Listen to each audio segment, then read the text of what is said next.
ایران کے حوثی باغی اور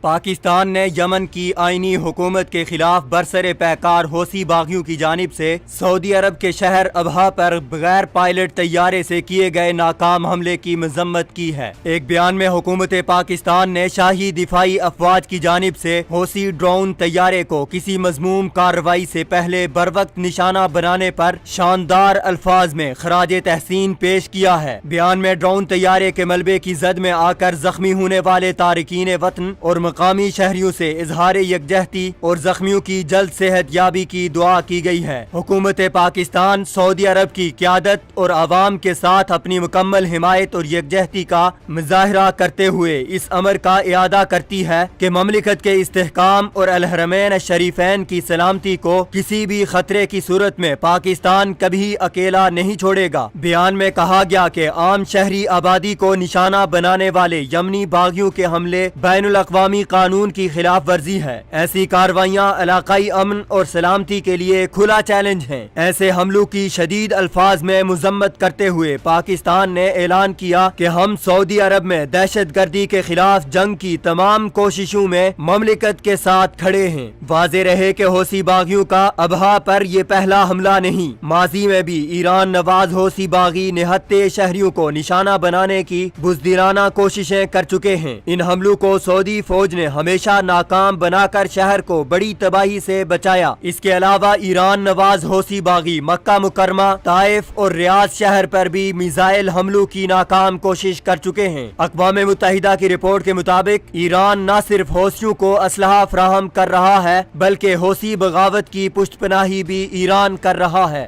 سعودی عرب نے اقوام متحدہ سے مطالبہ کیا ہے کہ یمن کی منتخب حکومت کے ساتھ سویڈن میں کیے گئے معاہدے کی روشنی میں حوثیوں کو جنگ بندی کا پابند بنایا جائے تاکہ عوام کو امن و سکون کا ماحول فراہم کیا جا سکے۔